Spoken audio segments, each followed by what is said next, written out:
Hey guys, it's me. If you're wondering where I've pretty much been sick constantly for the last few weeks. We started Jack in some activities like gymnastics, and ever since we've all just been taking turns getting hit with fevers and this and that. So I know that that's just kind of part of being a parent. Anyone who is a parent of a toddler or a young kid, you probably know what we're going through. So it's been hard, but today I'm finally feeling better. So I just want to show you guys how I make a toasty. For my friends back in the States, we just call it a grilled cheese, but here it's called a Tosti Kaas. So I have a hack. This is just how I make mine, and you guys can do whatever you want, but I'll show you how I make mine. Okay. I really like that Dutch people, they keep their bread in this thing. It keeps it so fresh, you guys. Our bread back in the States, if you leave it out, it's gonna go bad so fast. But if you keep it in this thing closed, it will stay fresh a lot longer. So my favorite cheese is Kaas, but the only thing with the older cheeses, I find it difficult it takes longer to melt. And that's my issue when I make a toasty, is the bread will be toasted, but the cheese won't be melted. But I found a hack to get around that. So I will show you how I do that. It's like hacking back here too. Please. My husband's like, oh my God.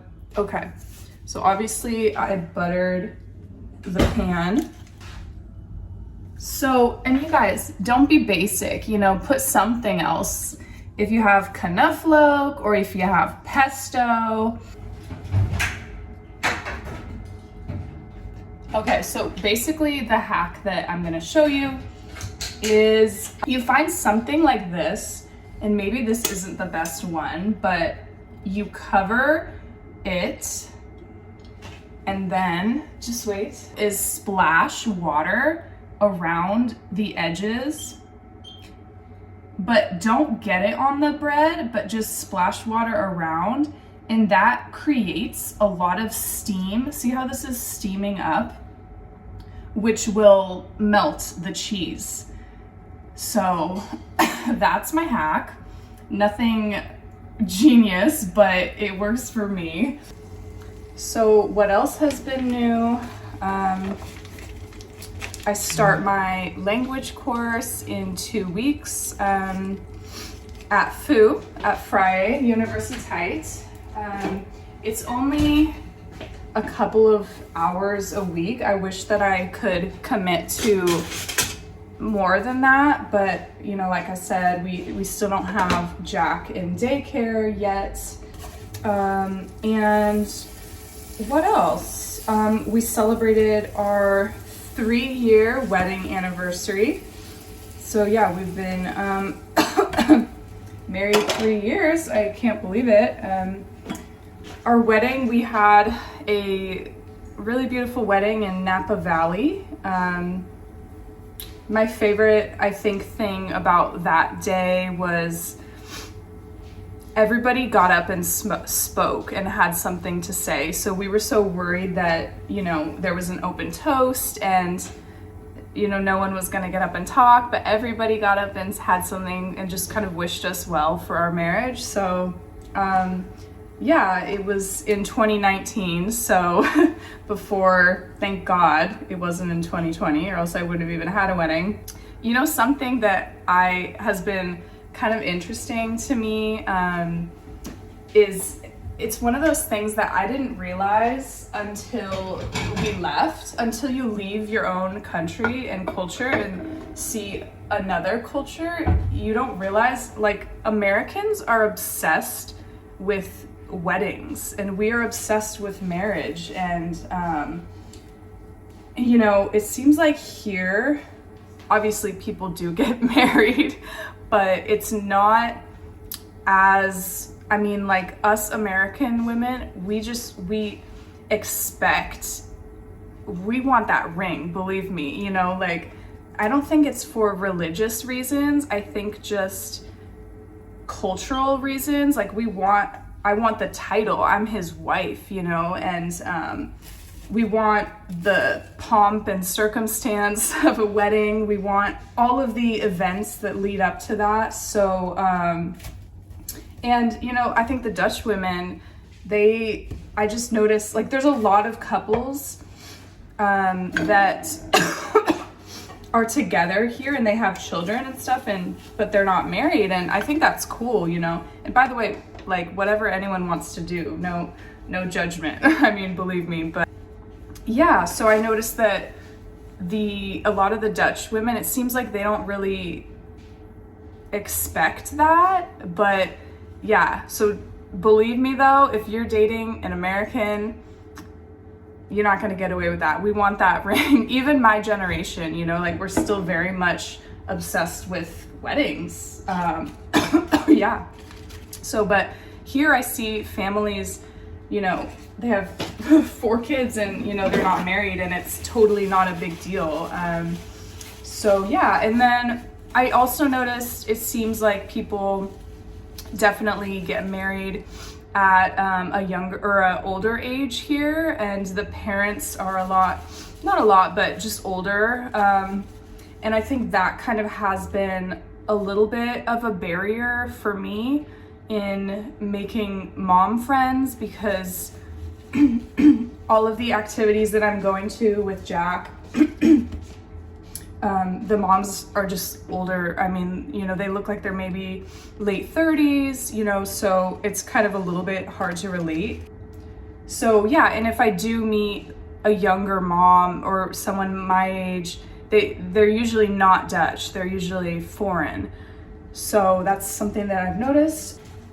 Oh, and if you're wondering about my visa, so IND, I finally got a hold of them. And they were like, yes, we approved your residency for you and your son. So I was so happy. I was like, great, when can I come and pick it up? And they said, the soonest is 2 months from now.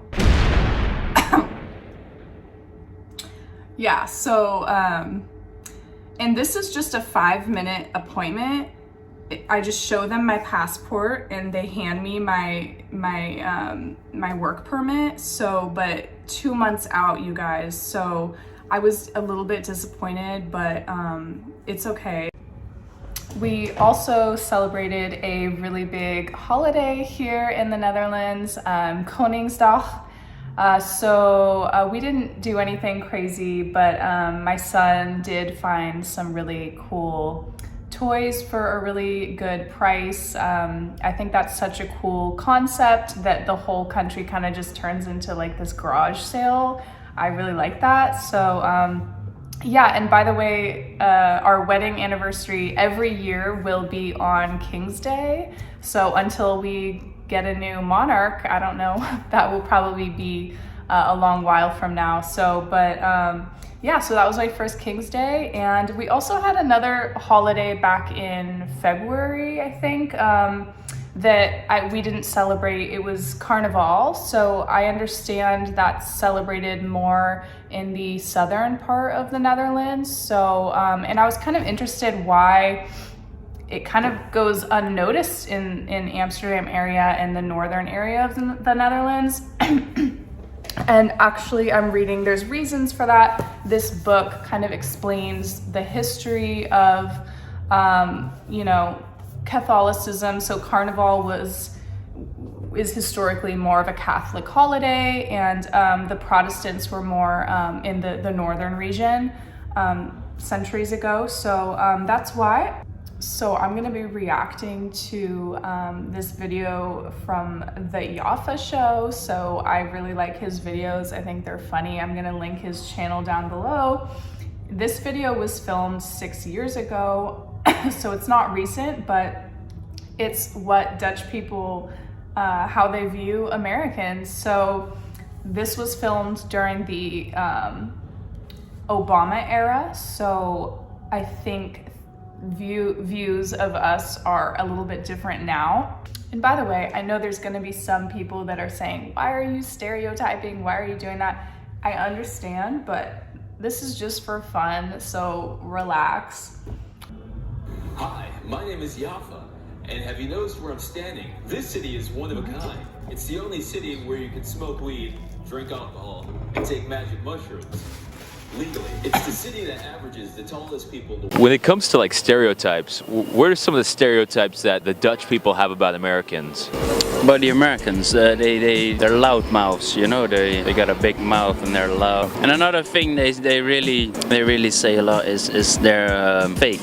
Okay, this is a cute guy. He's wearing an Oakland A's baseball hat. That's where I'm from, so shout out to him.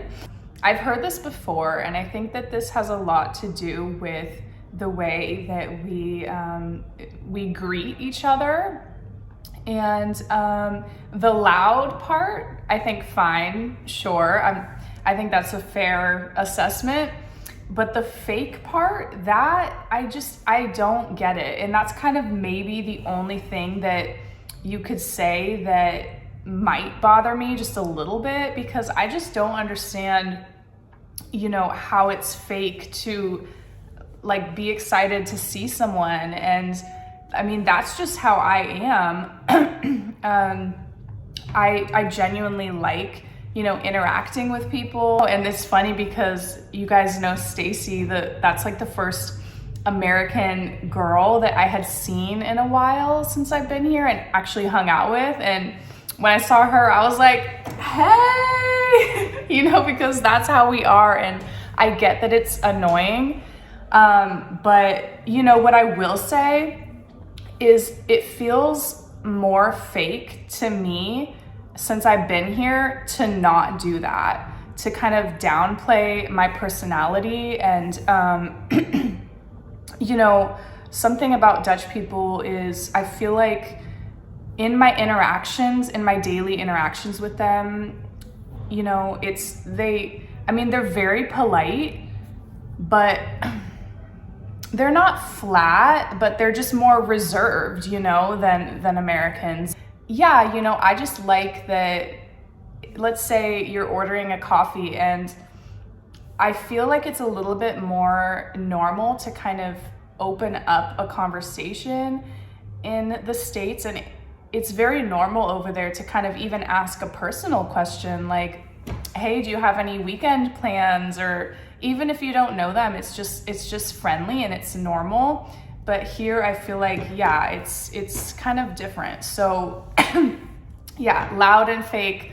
I mean, I've heard that before. Exactly. So what are some other stereotypes that the Dutch have about Americans? Patriotic, religious. But yeah, speaking loud, religious, patriotic, you got a few there. Any more tradition? Religious? No, I wouldn't necessarily say that Americans are religious. I think there's a lot of countries that would come to mind. Maybe, I don't know, in South America or something. But yeah, no, I don't think so. The patriotic thing, yeah, I would definitely agree. And I don't really think that's a good thing to an extent. I think that Americans in general are very kind of reluctant to criticize anything about their country. And yeah, I think a lot of them, you know, have never really traveled anywhere or seen other cultures. So that's why I think it's really important for people to do that. And yeah, but the thing is that Dutch people are like the opposite of that. They are the first to criticize anything about their country. So yeah, so I think something in the middle would be good. Easy to manipulate.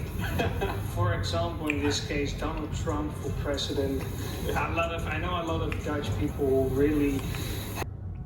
Okay, so the Trump thing. Obviously there's still like half of Americans to this day wondering how that happened. And you know, I just remember like you know, when he got elected, I felt truly sick. I was so disappointed in my country. I heard that he is supposed to come back in 2024. So that's not my problem anymore. I'm here and my son is here and my husband's here. Yeah. Being killed because there was this idea that America is ruling the world, that they intervene wherever they want to, and things are changing. That made me really sad because he's like optimistic for the future of my country, and look what happened. Okay, so that is all for today's video. We have a trip coming up. We're gonna go to Belgium, Bruges. So we have been there once before, but I'm really looking forward to going again. And if you have any recommendations, drop them down in the comments, and I'll see you guys soon.